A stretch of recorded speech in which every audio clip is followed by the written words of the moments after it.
momento, responde aí, à luz das Escrituras. E o Responde Aí, à luz das Escrituras, deste mês de julho de 2022, traz a participação calma, serena, tranquila, do mineirinho Alisson Pereira da Silva. Ele que é membro da Igreja Batista Central Ministério Vida, em Sete Lagoas, Minas Gerais, onde é professor de EBD, também é professor de Teologia e mestrando em Teologia. Alisson, meu querido irmão, muito obrigada por mais uma vez contribuir conosco. E você que é uma enciclopédia teológica, nós que vamos lhe ouvir, temos muito a aprender nesta noite. E você tem a oportunidade das palavras iniciais. Para mim é um prazer estar aqui novamente com vocês, é um privilégio ser convidado.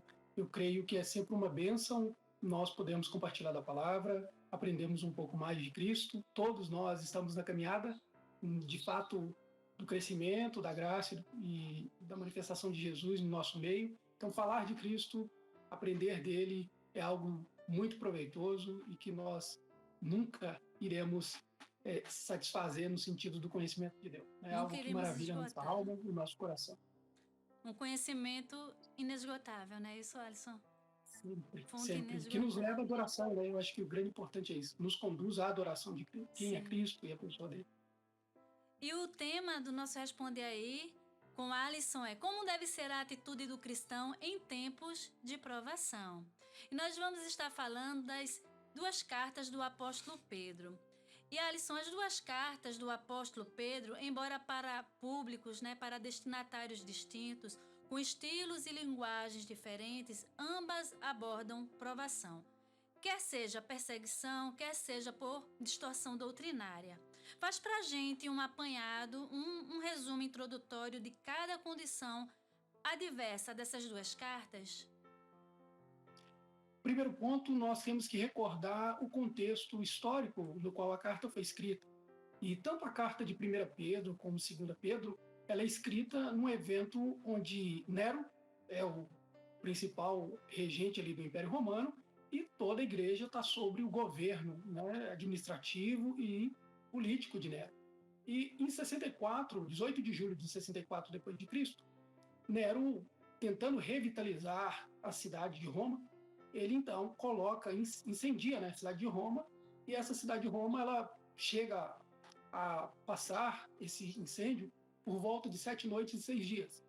Vendo o resultado, que não foi tão favorável, famílias perderam seus entes queridos, muitos romanos tiveram suas casas queimadas, seus bens saqueados, e não só isso, muitos dos parentes foram mortos nesse incêndio.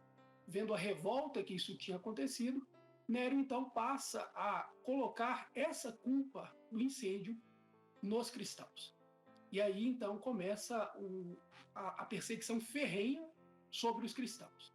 Dois personagens fundamentais da história bíblica, do contexto do Novo Testamento, é frontalmente atingido por essa culpa e por esse transferir que Nero passa. O primeiro é o próprio apóstolo Paulo, onde ele é não só preso, mas ele é colocado como o líder dos incendiários de Roma.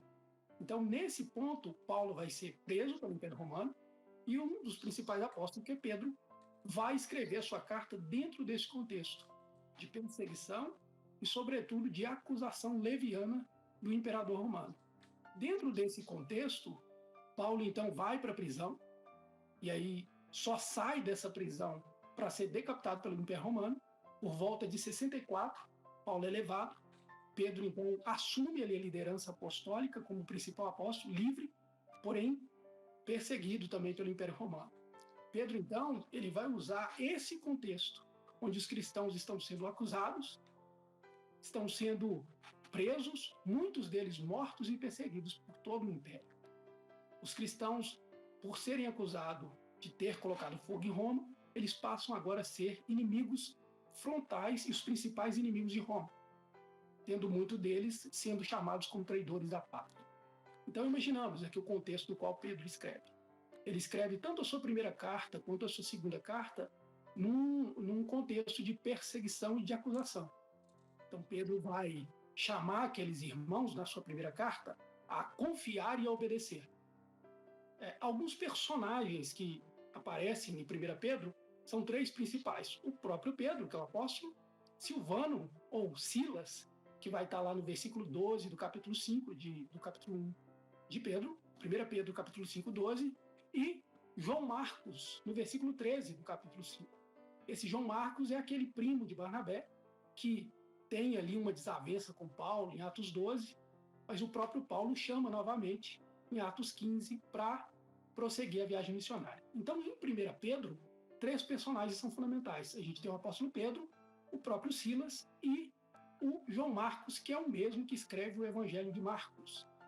Dentro do capítulo, né, dentro da carta de 1 Pedro, nós vamos ter 3 palavras centrais.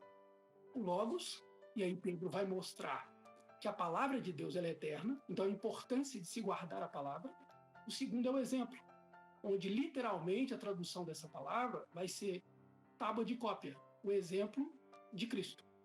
Ou seja, aqueles cristãos deveriam ser cópias de Cristo. Ao olhar para eles, eles estariam vendo o testemunho de Jesus visível. E a terceira palavra é ágape, que é amor. Então, o que Pedro diz para eles na sua primeira carta é que eles deveriam ser governados pelo Logos, palavra que não muda, pelo exemplo de Cristo e, sobretudo, esse exemplo em amor, tendo esse amor debaixo de perseguição, de sofrimento e de inúmeros problemas que eles enfrentavam. Esse Pedro, então, na sua primeira carta, vai chamar esses cristãos a encorajá-los, diante da perseguição, a perseverarem firmes e unidos na fé. Então, a primeira carta, o ponto central, é encorajar aqueles irmãos a permanecerem firmes, unidos, numa fé que não muda, porque está embasado na palavra que é eterna.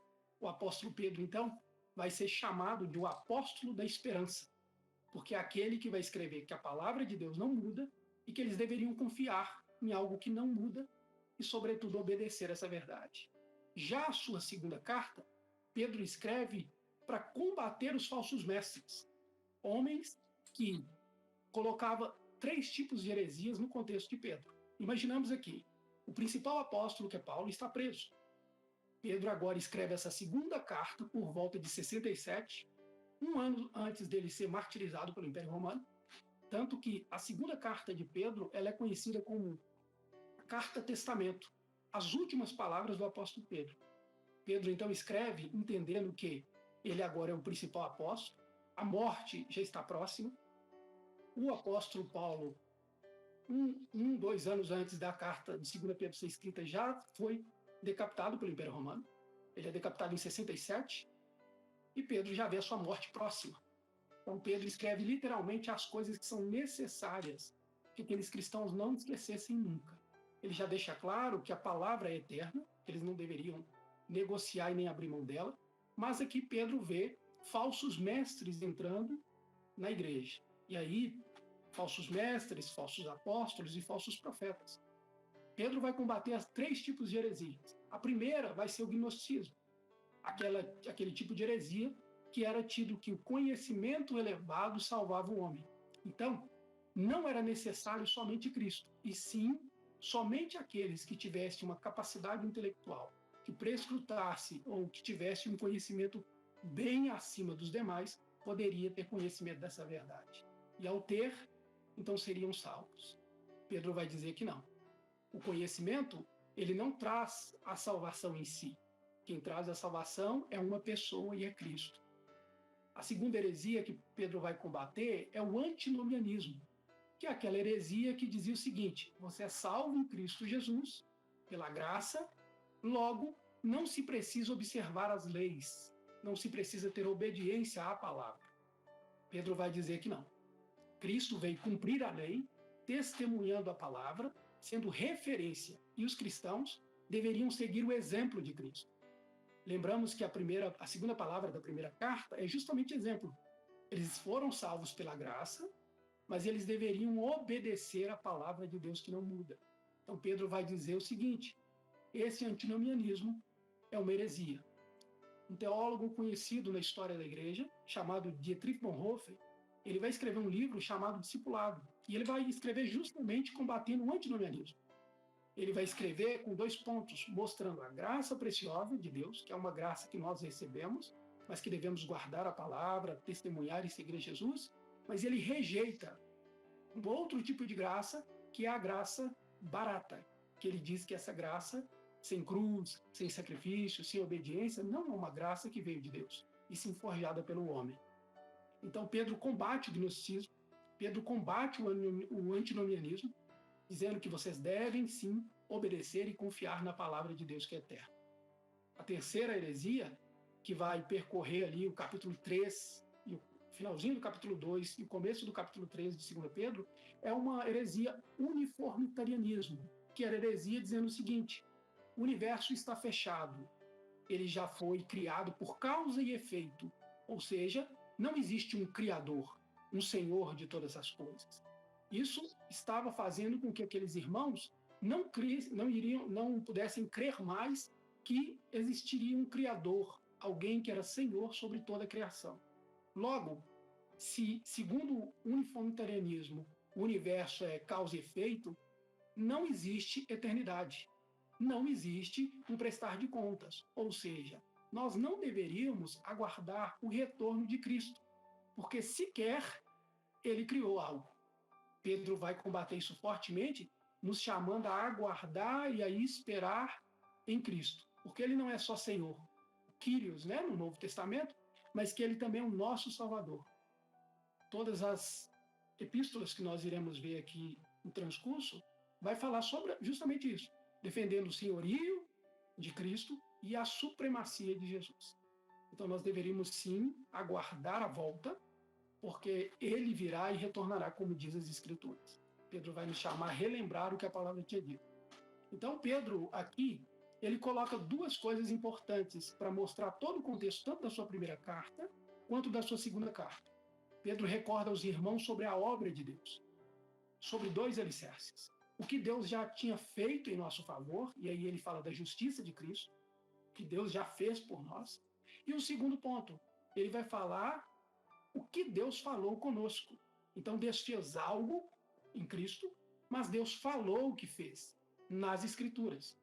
O que Pedro vai nos chamar a obedecer à pessoa de Cristo, e essa pessoa de Cristo é revelada nas Sagradas Escrituras. Então ele diz assim: existem três pilares dos quais esse alicerce foi feito. Primeiro, que vocês devem conhecer a salvação, no capítulo 1. Vocês devem conhecer as Escrituras. Vocês devem conhecer bem os adversários, mas vocês devem também conhecer a profecia, que é o retorno de Cristo. Então, aqueles irmãos estavam sendo incentivados, tanto na primeira quanto na segunda carta de Pedro, a conhecerem a salvação deles, a se firmarem na Escritura, porque é ela que revela a condição e a salvação deles, mas, sobretudo, conhecer os adversários, os falsos mestres, os falsos apóstolos e os falsos profetas. Quem são eles? Quais são as características? E, sobretudo, conhecer a volta de Cristo. Como ele voltará e quando ele voltará. Esse é o contexto tanto da primeira quanto da segunda carta de Pedro. Conhecer a salvação, conhecer a Escritura, conhecer os inimigos ou os adversários da palavra de Jesus, mas, sobretudo, também conhecer o tempo e a forma com que ele irá voltar. Riquíssimas informações. Então, assim, em um contexto de perseguição, de provação, primeira carta, ela exorta a confiar e obedecer. A segunda carta exorta a estar alerta, atento, combatendo os falsos mestres, não é isso, Alisson? Perfeitamente. Então a gente tem, no primeiro ponto, uma ideia de confiar e obedecer na palavra e, sobretudo, conhecer bem aqueles que distorcem a palavra, para poder corrigi-los na palavra. Sim, sim. Professor Alisson, no capítulo 1, 1 Pedro, os versos 3 ao 8, nós observamos um paradoxo do cristianismo: provação e contentamento, estes lado a lado. Fala pra gente, Alisson, desse antinômio cristão, provação e contentamento? Na verdade, eu diria que é uma aparente contradição, ou um aparente paradoxo, ou um aparente antinômio. Por quê? Porque não só no contexto da carta de Pedro em si, né, seu o seu capítulo 1, versículo 3 ao 8, como todas as cartas do apóstolo Paulo, o Evangelho de João e a carta de Tiago, de Judas, que nós iremos ver algumas coisas hoje, todos esses homens que foram literalmente chamados por Jesus, que testemunharam o Evangelho, e aqui o apóstolo Paulo ele vai mostrar que, apesar de parecer ser uma contradição, um paradoxo, na verdade, é um chamado que Deus conferiu a todos os cristãos. Sempre o cristão vai lidar com provação e com contentamento. E aí o apóstolo Paulo ele descreve isso muito bem nas suas 4 cartas principais. Quando ele está preso em Roma, na sua primeira prisão, que deu-se por volta de 60 a 62 depois de Cristo, o apóstolo Paulo vai ficar numa prisão domiciliar, e é interessante porque ele passa talvez um dos piores momentos da sua vida, de provação, de sofrimento, de açoites e de afronta também pelo império. E o apóstolo Paulo, então, ele nos escreve, e quando ele fala sobre essas 4 cartas, ele escreve Efésios, ele escreve Filipenses, ele escreve Colossenses e Filemão. 4 cartas extremamente importantes para nos mostrar que nós, sim, podemos ter contentamento diante das adversidades. O apóstolo Paulo vai escrever Efésios dentro de um contexto onde ele está sendo preso, acorrentado, e ele tem, por volta de 8 em 8 horas, 4 soldados amarrados a ele, vigiando. Então ele não poderia sair daquele local, mas ele escreve Efésios, talvez uma das cartas mais conhecidas dos cristãos, e que revela a salvação, onde o próprio capítulo 2 de Efésios nos fala, versículo 8 a 10, que nós somos salvos pela graça mediante a fé, e isso não viria de nós, é dom de Deus. Então imaginamos um homem preso, que sofre, escreve sobre salvação, sobre graça, dom imerecido. E ele está escrevendo para os filipenses que estão livres, porém perseguidos. Estão nas suas casas. E aí Paulo diz, olha, vocês foram salvos pela graça. Vocês receberam algo maravilhoso. Não olhe para as provações, olhe para a graça, pela misericórdia que vocês receberam. Isso é um dom de Deus.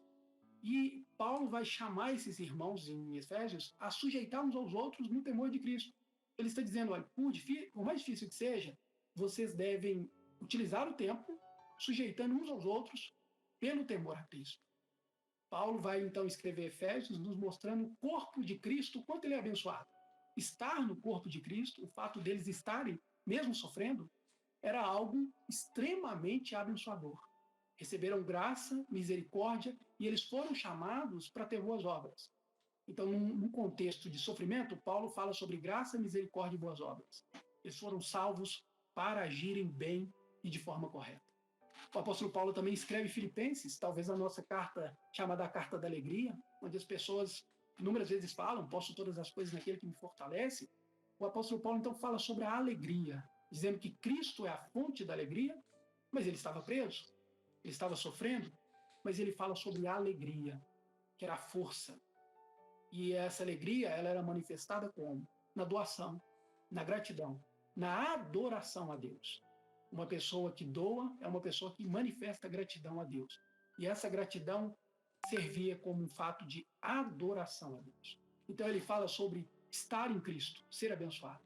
Ele vai falar da alegria em Filipenses, ele vai falar do fato do homem estar sendo aperfeiçoado em Colossenses, que é mostrar a supremacia e a superioridade de Cristo, mas o que chama atenção em Colossenses é que ele, preso, diz que essas coisas estão contribuindo para o aperfeiçoamento dele em Cristo Jesus, dizendo que todas as coisas subsistem em Cristo. Então, não há nada fora do governo de Deus, não há nada fora do governo de Cristo, e todas essas situações, assim como ele já tinha descrevido em Romanos, vão contribuir para o bem, até as provações. Ele escreve Filemão, concluindo isso as 4 cartas da prisão, e Filemão chama muita atenção porque um homem preso pede para o seu amado Filemão liberar perdão para o seu servo Onésimo. Paulo vai escrever então sobre a igualdade espiritual e o verdadeiro perdão. Como um homem que está sendo açoitado e preso fala sobre perdão.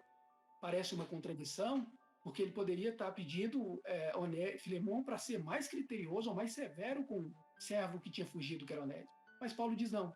E aí, Paulo vai dizer no capítulo 1, versículo 18 de Filemon, uma expressão muito interessante, que ele diz assim, olha, Filemon, se ele fez algum mal a você, receba-o, como se fosse a mim mesmo. E se alguma coisa ele te deve, lança-te, ou lança-o tudo na minha conta, no versículo 18. Então, o que Paulo diz? Olha, eu estou recebendo injúrias, difamações, mas eu não posso pagar com a mesma moeda. Filemon, se Onésimo te feriu, receba-o, como se fosse a mim mesmo, perdoe. Por quê? Porque você e ele têm a mesma identidade em Cristo Jesus. Não é pelo merecimento pessoal de Onésimo, é pela graça que eu e você já recebemos, Filemon. Então, Paulo ele vai escrever esse ponto de todo contentamento sendo desfrutado na provação. Os melhores e maiores servos de Deus receberam inúmeras provações e eles manifestaram e viram que essas provações geraram na vida deles graça, bem e glória vinda de Cristo. Proveniente disso, nós podemos ver que o próprio versículo 3 a 8, que a irmã citou no começo de 1 Pedro, vai nos falar da salvação como uma obra trinitária. No versículo 2 de 1 Pedro, do capítulo 1, Pedro vai falar que nós fomos salvos na pessoa do Pai, na obra do Espírito Santo e no trabalho fundamentado do sacrifício de Jesus, onde ele vai falar que Deus planejou, Cristo redimiu, vindo e morrendo em nosso lugar. E o Espírito Santo aplica essa salvação. Isso está no versículo 2 do capítulo 1. E aí Pedro continua dizendo que, para nos mostrar que mesmo diante das provações, nós podemos desfrutar contentamento. E aí ele fala por quê? Porque a nossa fonte e natureza da nossa salvação vem do próprio Deus, segundo a muita misericórdia. Então a fonte da nossa salvação vem de Deus. E ela é mantida pela misericórdia. A natureza é que ele nos regenerou, mediante a ressurreição de Jesus Cristo. Mas aí Pedro continua, porque ele vai falar no versículo 4 a recompensa que o cristão tem. Então esse cristão que recebeu uma grande salvação, ele pode sim desfrutar de uma recompensa. Pedro vai dizer que é uma herança incorruptível, no versículo 4, que é sem mácula, inacessível, reservada nos céus para vós outros. Pedro continua dizendo que não é só uma fonte, uma natureza, uma recompensa dessa salvação, mas no versículo 5 ele fala da segurança da salvação. Irmãos, Pedro está nos dizendo, vocês estão sofrendo, vocês estão sendo perseguidos pelo Império Romano, mas saiba que há uma recompensa para vocês, que é uma herança incorruptível. Nero não pode tomar de vocês. O Império não pode tirar aquilo que vocês receberam como herança eterna. Mas há uma segurança dessa salvação. Vocês são guardados pelo poder de Deus, ele diz isso no versículo 5, mediante uma fé e uma salvação que já foi preparada a revelar-se no último dia. O que é maravilhoso é que Pedro então nos diz que há segurança na salvação, que ainda que eles viessem ser mortos pelo Império Romano, eles estavam guardados e seguros na mão de Deus. E aí, Pedro vai demonstrar de uma forma muito clara a alegria sendo desfrutada nesse ambiente de dificuldades. Ele usa o versículo 6 até o versículo 9, dizendo o seguinte, eles deveriam exultar no presente momento, porque mesmo por um breve tempo, que necessário fosse deles ser contristados por várias provações. E aqui é uma palavra interessante, que quando Pedro diz várias provações, Pedro aqui usa uma palavra que no grego chama poikilos, que é tonalidades diferentes, ou multiformes formas de ter provações. É a mesma palavra que 1 Pedro 4,10 ele vai usar para multiforme graça de Deus. O que é interessante, a comparação que o apóstolo Pedro vai fazer aqui, que por mais que as tribulações e adversidades sejam muitas, da mesma proporção e da mesma quantidade haveria graça suficiente. Aquele que iria sofrer também iria receber na mesma proporção a graça de Deus. Ele receberia alegria para ser desfrutada diante do contentamento. Então ele fala que apesar de várias provações para um presente tempo, ainda que pareça, que a provação pareça que não vai acabar, Pedro diz, o tempo é breve, existe um final para isso, e vocês devem aguardar, porque há um valor que vai ser confirmado da vossa fé. É interessante que Pedro fala, não existe como crescer na fé, crescer na graça, crescer no conhecimento de Deus, sem ser provado. As provações nunca vai ser para destruir o cristão, e sim para avaliar a natureza da fé dele. Pedro conclui então o versículo 8 e 9, dizendo que o fim das provações é para que você possa obter fé firme e fundamentada em Cristo para a salvação da vossa alma. Então, o fim da provação é para depurar a fé, para literalmente testificar a salvação que aconteceu. Ela testa e fortalece a sua fé, ou seja, depura uma fé, fortalece o cristão. E o cristão pode, sim, experimentar a alegria de uma fé viva que redunda em glória, em louvor e honra a Deus. Então, há, sim, o contentamento, ele vai existir à medida que as provações vêm, porque na mesma proporção que nós enfrentamos problemas, Cristo nos dá graça para poder suportá-las. Nos lembrando que existe uma herança eterna, inacessível, que já está reservada, que não pode nos ser tirada. Mas é o caminho. E esse caminho é um caminho de provações. Essa mensagem, ela é linda. E eu amo essa perícope, porque ela realmente, assim, ela vem a acalentar os nossos corações. E achei muito legal isso que você elucidou, né? Que para cada momento de provação, ou seja, para as variadas provações que passamos, tem a multiforme graça de Deus. Essa graça que nos sustenta nesses momentos difíceis, né, Alisson? E como eu usei esse termo inicialmente na questão do antinômio, é justamente essa aparente contradição, mas na verdade há uma harmonia, é algo que se harmoniza. A vida cristã, a gente caminha na vida cristã exatamente passando por provações, mas tendo o contentamento da graça de Deus que nos sustenta, né? A provação na nossa vida não é para nossa destruição, mas é para o nosso aprimoramento, para o nosso aperfeiçoamento. E é pedagógico para nós, é edificante, nos amadurece, nos faz crescer, nos deixa mais robustos, fortes, resilientes, resistentes. Não é isso? Perfeitamente. Eu falo que o cristão, ele cresce, desenvolve, amadurece e fortalece à medida que Deus o experimenta. Sim. Então, se por um lado nós sofremos as tentações, que não são vindas de Deus, por outro lado, as provações nos põem mais resistente a não cair nas tentações. Eu falo que as provações é um amigo do cristão, e o inimigo seria as tentações. Então, da mesma forma que nós enfrentamos tentações, nós iremos vencê-las e se tornar mais forte para resisti-las se Deus nos provar. E Ele vai provar a nossa fé. Então, Deus nunca nós nunca iremos sofrer uma tentação vinda do mundo, do diabo e da carne, sem antes Deus ter nos provado e ter nos posto firmes para suportar as coisas que o tempo presente vem nos oferecer. Então, o cristão recebe multiforme graça, no sentido de ser provado, e quando essas tentações vêm, ele está mais firme, mais resiliente para poder suportar as coisas que ainda virão, né? Porque é uma caminhada até chegar lá, até conhecer Cristo, assim como Ele é, e o vê-lo, nós iremos enfrentar coisas que a jornada cristã irá nos colocar, né? E é dom e é graça de Deus, e deveremos ser gratos a Deus, porque Ele está nos moldando como filhos.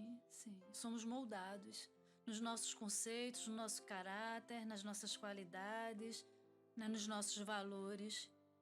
E na segunda carta do apóstolo Pedro, nós vemos semelhanças à carta do irmão do Senhor Jesus, o Judas. Um combate aos falsos mestres e às suas doutrinas concernentes à segunda vinda do Senhor Jesus. E algumas filosofias que você já citou anteriormente, o antinomianismo, o gnosticismo, né? E no capítulo 3 da segunda carta do apóstolo Pedro, nós temos o resumo desse assunto. Fala pra gente, professor Alisson, da necessidade do cristão se manter firme nas doutrinas das Escrituras, aguardar com expectação e plena convicção a volta de Cristo, mesmo ante um cenário contrário a essas certezas. É interessante porque, assim, quando a gente vai ver as epístolas, né, as cartas gerais, tanto Pedro, quanto Judas, quanto Tiago, são cartas gerais, e a gente vai ver o quanto eles estão preocupados com a doutrina, com a pureza da igreja, com a solidez com que aqueles irmãos iriam estar firmados, porque ambos estavam sendo mortos. O próprio apóstolo Tiago aqui é morto em 49, Pedro está provavelmente já vendo aí na sua segunda carta o seu martírio chegando, o apóstolo Paulo já tinha sido decapitado pelo Império Romano, e aqui a gente vê dentro desse conceito Judas também demonstrando uma preocupação. E aí Judas, na carta dele, junto com Pedro, ele vai definir muito, nos chamar, os cristãos, como soldados de Cristo, que o mundo, as coisas que nós vivemos, é uma grande batalha. E isso ele fala de forma muito clara no seu versículo 1 e o versículo 2 de 1 Judas. Ele diz assim: vocês deveriam estar atentos por 3 motivos. Primeiro, porque vocês foram chamados. Segundo, porque vocês são amados. Terceiro, porque vocês são guardados por Cristo. Então vocês têm que estar atentos. Jesus chamou vocês, ele ama vocês e ele guarda vocês. Só que Judas diz no versículo 2 que vocês foram chamados pela misericórdia, para manifestar paz e para revelar amor. Porque tanto a misericórdia, quanto a paz, quanto o amor seriam multiplicados. E o interessante é que, em consonância com Pedro, na sua segunda carta, Judas também vai alinhar muito e mostrar os problemas que poderiam ocorrer se nós nos afastássemos da doutrina. E os riscos que o cristão corre quando ele está longe da palavra, ou quando ele abre mão dos conceitos bíblicos. Judas vai dizer que guardar a palavra irá nos segurar de não cair no mesmo erro que Israel caiu. Ele usa isso no versículo 1 da sua carta de Judas, dizendo que o erro de Israel foi cair na incredulidade. E eles se tornaram incrédulos por não guardar aquilo que Deus tinha dito para eles. A segunda questão que Judas vai nos falar, que evita de cairmos em erros, se guardarmos a palavra, é cair na rebelião. Judas vai citar os anjos caídos como referência. Eles deixaram a boa palavra, por isso eles se rebelaram contra Deus, sendo julgados. Para não sermos rebeldes, Judas vai nos dizer: vocês não podem abrir mão da palavra. Mas Judas cita um terceiro exemplo, onde ele vai falar que guardar a palavra nos protege a não cair nos atos de Sodoma e Gomorra, que é a prostituição. Então a palavra vai nos livrar da incredulidade, vai nos livrar da rebelião e vai nos livrar da prostituição. E juntamente com ele, ao combater esses efeitos, Pedro vai elencar que como nós então vencemos o gnosticismo? Afirmando a certeza da salvação. Não é um conhecimento elevado, é Cristo. É quem nos salvou, é quem morreu por nós. Pedro combate o antinomianismo, dizendo que é o caráter e mostra, como combater o antinomianismo. Ele revela e mostra o caráter dos falsos mestres, apóstolos e os profetas. Pedro vai combater o uniformitarianismo, afirmando a soberania de Deus. Há um Deus que criou todas as coisas. E esse Deus é Senhor, ele é que governa, ele é que dirige todas as coisas. O interessante é que, para combater os falsos mestres, Pedro fala que nós devemos guardar a verdade, mas ele fala a importância, que a verdade mostra o perfil dos falsos mestres. A Bíblia vai mostrar para você como esses mestres, esses falsos mestres, apóstolos e profetas, quem eles são, como eles vivem. Então Pedro vai nos chamar a atenção, junto com Judas, como eles vivem.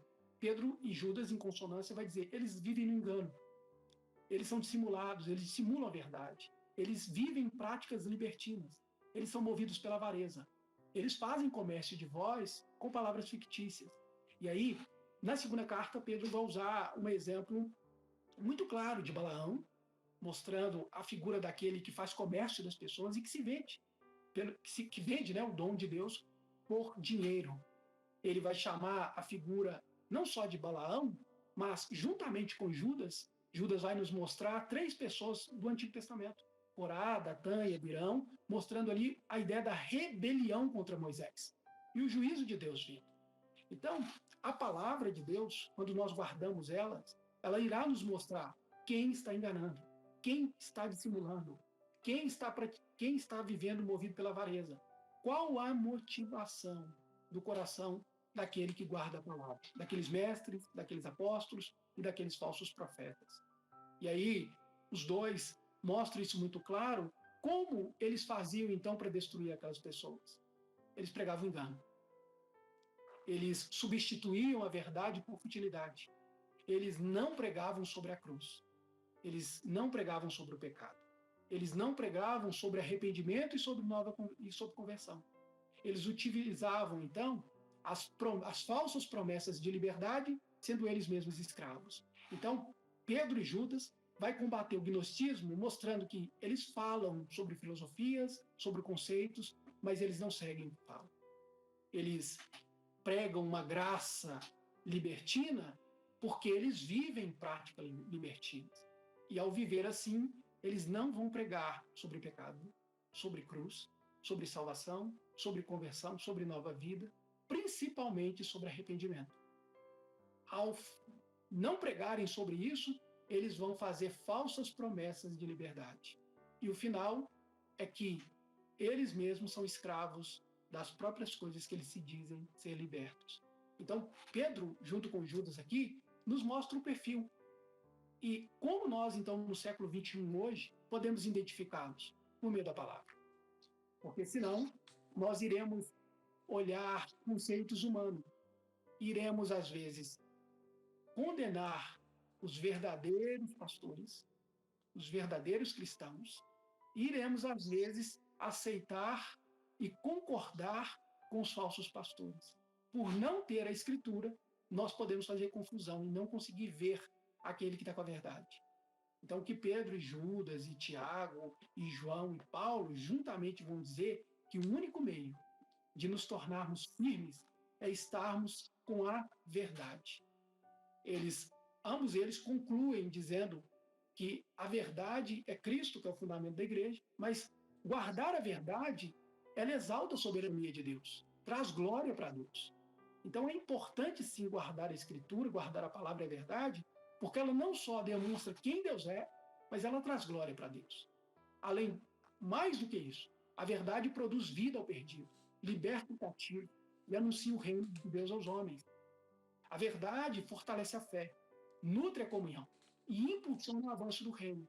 Então a verdade ela é um tripé que fortalece a fé do cristão, nutre a comunhão entre os irmãos. Sem verdade não há comunhão. Por mais que o mundo intitula a ideia de que o amor, mas o amor sem a verdade não é verdadeiro. É hipocrisia. Jesus, ele usa o capítulo 23 de Mateus para expor literalmente uma atitude hipócrita. E uma coisa que Jesus mostra muito é que todos os atos, por mais grandiosos que sejam, não têm verdade, não têm amor. Por negarem a verdade, mostra a ausência de amor. Então, a verdade mantém o cristão firme na caminhada. É o único meio do cristão se manter firme, de pé e constante, guardando a palavra de Deus. Pronto. Então, assim, guardar a verdade, a ênfase que você deu, porque é a ênfase na segunda carta mesmo do apóstolo Pedro, guardar a verdade, conhecer, né? Para guardar a gente precisa conhecer. Conhecer a verdade, guardar a verdade, cumprir a verdade, praticar a verdade, para assim estar combatendo filosofias, ideologias, sofismas que estão aqui, estão em voga, que sempre estiveram em voga, né? E que são tão presentes, tão marcantes nos nossos dias e têm sim adentrado as igrejas, têm vindo como engodos, fisgado muitos dentro dos nossos arraiais. E só realmente guardando a verdade, conhecendo, guardando a verdade, praticando a verdade, vivendo a verdade da palavra de Deus para combater esses falsos mestres, esses falsos ensinos, né, Alisson? Perfeitamente. Eu digo que a vida do cristão é um chamado, ao mesmo tempo que é para vitória e glória, mas é pelo caminho do sofrimento. É interessante porque o maior império do qual os cristãos vão passar, que é o Império Romano, era um império que era forjado pelo triunfalismo e pela glória. Então Roma queria triunfo e glória. Só que Cristo nos oferece primeiro uma caminhada de sofrimento, de renúncia, para no final dessa caminhada você poder ter vitória e glória. A caminhada, então, do cristão não é uma caminhada de adversidade, de problemas, de sofrimentos. À medida que ele vai ter várias tribulações, ele também recebe a multiforme graça de Deus. E que a caminhada dele já tem um alvo proposto, já tem um objetivo fim que já está reservado, que é incorruptível. Porém, a vida desse cristão, a vida cristã, ela vai ser sim marcada por lutas. E é em meio às lutas que o cristão sente alegria e obtém forças. É ali que ele vê a glória de Deus, é ali que ele vê a necessidade que ele tem de Deus, é ali que ele vê que mesmo diante de todas essas circunstâncias adversas, ele pode sim experimentar um Deus bondoso, misericordioso, um Deus providente, e que toda a abnegação, toda a renúncia, tudo aquilo que ele fez, não irá conduzir ele a um sentimento de perda. Deveria sim levar ele à alegria e à paz em Jesus Cristo. A nossa segurança, então, em todas as coisas da vida, mesmo em meio à perseguição, em inúmeras dificuldades que todo cristão vai ter, é o fato de sabermos que estamos, sim, seguros na mão de Deus. Nós não estamos no caos, nós não estamos no acaso, pelo contrário, nós estamos onde sempre estivemos, nas mãos onipotentes e poderosas de Deus. Então, uma fé viva vai, sim, transmitir louvor, glória e honra a Deus. Só que uma fé viva, como a própria palavra diz, viva, ela é uma fé que tem que ser exercitada. Por isso, o próprio apóstolo Paulo, na sua primeira carta, ele vai nos chamar de pedras vivas. Ele vai usar aí o capítulo 2 para dizer: vós sois pedras vivas, que está sendo fundamentada numa pedra que vive, que é Cristo. Sim. Então, a ideia de estarmos em Cristo é ser vivificados, ser nutridos por aquele que vive. Aquilo que vive, logo tem que ser exercitado. Nós humanos sabemos que, quanto membros do nosso corpo, e aí o apóstolo Paulo, junto com Pedro, vai trazer essa linguagem, né? Vocês são membros do corpo de Cristo. Você não é o corpo, mas é um dos membros do corpo. E os membros, para estarem funcionando bem, para ajudarem o corpo inteiro, precisam ser exercitados, senão atrofia. E o problema do atrofiamento é que não causa mal só para aquele membro em si, ele gera transtorno para todo o organismo. Então, eu fico muito feliz quando eu vejo Cristo nos empurrando, quando eu vejo Cristo trazendo circunstâncias para que a gente se torne mais ativo, porque isso faz bem para a gente, isso faz bem para os irmãos que estão junto com a gente, ou seja, quem ganha é o corpo de Cristo, e Cristo é glorificado. Então, quanto mais situações complicadas que a gente vai enfrentar, na verdade, é bondade de Deus. Porque Deus não está sendo só bom conosco, Ele está olhando para o próximo, para aquele que está do nosso lado. E, como eu disse, se por um lado Judas nos chama como soldados, como um exército, como um protegendo o outro, sobretudo Pedro vai nos falar que nós dependemos um do outro, porque dependemos primeiro de Cristo, e a maneira de Cristo revelar esse amor é justamente nos chamando a obedecer e confiar. E obediência e confiança vêm por meio de circunstâncias talvez não tão agradáveis aos nossos olhos. Confiar em Deus talvez retrate a figura de Abraão, um homem que foi chamado a confiar quando Deus pede algo. E Abraão revela essa confiança entregando, não retendo, doando, não segurando. E ele coloca literalmente o filho, né? A gente sabe que o Isaac está no altar ali, mas Abraão está se colocando a ele próprio. Porque, quanto pai, ele preferiria ele estar no local de Isaac. E assim a gente vê a figura de Cristo assim, muito linda na figura de Isaac. Deus poderia ter mandado qualquer outra pessoa, mas ele deu o filho. Ou seja, ele próprio estava ali. Na cruz, ele próprio estava no altar, se entregando por nós. Então, essa certeza não irá nunca tirar de nós algo tão maravilhoso, que às vezes nós nos perguntamos assim: olha, por que estou passando isso? Por que eu estou enfrentando isso? Eu não deveria estar nesse local? E é interessante que todos os escritores bíblicos, eles vão nos afirmar, e principalmente Paulo, junto com Pedro aqui, que não é o local e nem as circunstâncias que definem quem você é, mas sim as atitudes de servo de Deus. Paulo vai também nos dizer que ele estava preso. Pedro aqui está perto do martírio. Judas vai enfrentar talvez os maiores inimigos do cristianismo. Tiago, a gente sabe o fim de Tiago, ele vai ser colocado no pináculo e vai ser jogado debaixo para negar Cristo. Coincidência, que a gente sabe que não é, tanto Pedro quanto Judas, os meios irmãos de Jesus, que durante a caminhada tiveram dúvidas, né? Muitos deles, durante o ministério, talvez não crescem que Jesus literalmente era Deus, mas tornaram-se crentes quando viram Jesus ressuscitado. Por isso que essa volta de Cristo ela é extremamente importante. Cristo irá fazer na nossa vida, irá manifestar o poder dele nas adversidades. É nos problemas da vida que nós iremos conhecer quem de fato é ele. Não sem problemas, mas nos problemas Cristo revela quem ele é de uma forma pessoal. O relacionamento, né? Lembrando que novamente Abraão, que teve com Deus em relação a Isaac, foi um relacionamento pessoal. Ele conheceu muito mais a Deus quando ele obedeceu, quando ele submeteu a Deus. Isso fala para nós de uma forma muito clara que, mesmo diante das adversidades, Paulo, preso, transforma sua prisão em campo missionário. Ele não fica lamentando, ele não fica dizendo assim, olha, Filipenses, eu estou aqui preso, quando eu sair eu escrevo a carta. Ele utiliza o quê? A prisão para escrever as cartas. Ele utiliza a prisão para escrever para os colossenses, olha, Cristo é superior a tudo e todos, vocês devem ficar firmes. Ele escreve Filipenses dizendo, vocês são alegres, se alegrem. Mesmo que eu esteja sofrendo, não olhe no meu sofrimento algo para murmurar, para voltar atrás, para largar, não. Olhe para o meu sofrimento como uma experiência de Deus sendo vista e colocado para vocês. Se Paulo tivesse solto, jamais talvez ele teria alcançado a elite da guarda pretoriana, no que ele vai descrever em Filipenses 1:12. Foi as cadeias dele, foi ele estar preso. Ele entende que aquilo é mão de Deus. Foi o fato dele estar lá que ele pôde pregar para aqueles homens. E aí, o capítulo 1 de Filipenses vai nos falar que Paulo prega para toda essa guarda. Se ele estivesse fora, ele não teria contato.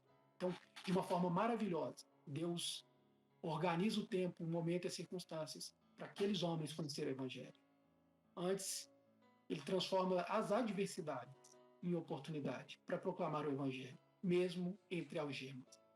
Ele faz da prisão um campo de missão. Então, como deve ser a atitude do cristão em tempos de provação? Se apoiar, né, Alisson, na graça de Deus que nos sustenta e guardar a verdade, como você também já bem falou. E sabendo que por mais difícil que esteja, Deus ele continua no controle da história das nossas vidas, na história do mundo. E o pastor Arivaldo Dias Casimiro, no livro que ele escreveu juntamente com o pastor Hernandes Dias Lopes, Sofrimento, o Preço da Missão, ele diz que a vida é uma escola que prepara o crente para a eternidade. Nós crescemos e aprendemos a confiar em Deus na escola da provação. Isso para nós é maravilhoso, sabermos que existe dentro das provações, adversidades, que elas não são meios para que a gente venha desistir ou parar. Pelo contrário, ela nos traz fé e convicção e também firmeza na fé e demonstração de que nós deveríamos crer, confiar, sabendo que não existe nenhum lugar ou pessoa que está fora do alcance da graça de Deus. Paulo vai mostrar isso lá, né, ao pregar para a guarda pretoriana. Eles eram inimigos dos cristãos, mas eles precisavam ouvir da salvação. E Paulo vai deixar isso claro, porque ele testemunha no Evangelho que havia santos na casa de César. Deus resgatou pessoas dentro da casa de César, mostrando então que não há lugar e nem pessoa que Deus não possa salvar. Sobretudo, o Evangelho é o poder para a salvação de todo aquele que crê, sem distinção de cor, de classe, de etnia. A graça e o Evangelho devem ser anunciados a todos. Deus, com seu poder, irá transformar os homens por meio da palavra. Por isso que guardar a palavra é extremamente importante, porque é por meio de ouvir o Evangelho de Cristo, a palavra de Deus, que os homens são salvos. Então, para nós, uma motivação. Creia, persevere, continua semeando e testemunhando a palavra. Saiba que tudo coopera, tanto para o nosso bem, quanto para o bem daqueles que escutam a palavra, o bem eterno deles. Não existe causa perdida para Deus. Pedro, Paulo, os apóstolos vão mostrar isso. Nem situação que Deus não possa ser mudada. Muito menos pessoas que não possam ser transformadas. ele testemunha isso dizendo que o poder do evangelho vai além das possibilidades e probabilidades humanas. Então, o que parece impossível ao homem é possível para Deus. Pedro vai nos chamar a confiar e obedecer, que esse Deus que deu a palavra é capaz de transformar todo o cenário e todas as circunstâncias. O Deus que criou o mundo por meio da palavra é o mesmo Deus que traz vida por meio da sua palavra e que preserva e que protege o homem por meio da sua palavra. Então nós somos chamados a confiar, assim como Pedro diz, e também a obedecer a Cristo, a palavra de Deus e a aguardar a volta dele, que é e que se dá no tempo, por meio do ensino da palavra. Então, com a palavra, nós somos chamados a perseverar, mesmo diante de um cenário adverso. Veremos graça de Deus e veremos a bondade de Deus derramada em nós, sendo derramada também através de nós. Deus em nós, concluindo, literalmente a esperança da glória. E é essa certeza que nos sustenta, essa certeza que nos dá contentamento, né, Alisson? E foi de bastante aprendizado, foi riquíssimo esse bate-papo da gente, sempre com essa forma serena de falar, eu acredito que típica, né, do mineiro, e eu louvo a Deus por sua vida, por essa disposição, disponibilidade que você tem, essa alegria também de estar compartilhando com a gente da palavra de Deus, do teu conhecimento aqui com a gente. Muito obrigada, Alisson. Que Deus continue te abençoando, te sustentando, te conduzindo, derramando da graça dele sobre sua vida. E você tem sido bênção para minha vida, para a vida da minha família, para a gente que conhece você aqui. Muito obrigada mesmo por mais essa oportunidade, esse privilégio de aprender um pouco mais da palavra de Deus com você. A gratidão, o apreço é todo meu, tá? Louvo a Deus também pela vida de vocês, da sua família, da igreja, dos irmãos, e que nós venhamos a continuar a caminhada, porque Ele tem nos dado a multiforme graça dele. Então, quando ficar um pouco difícil ou pesado, saiba que nós temos a multiforme graça de Deus, aquilo que Ele literalmente irá cumprir a boa obra que Ele começou em nós, até o dia que nós estaremos com Ele.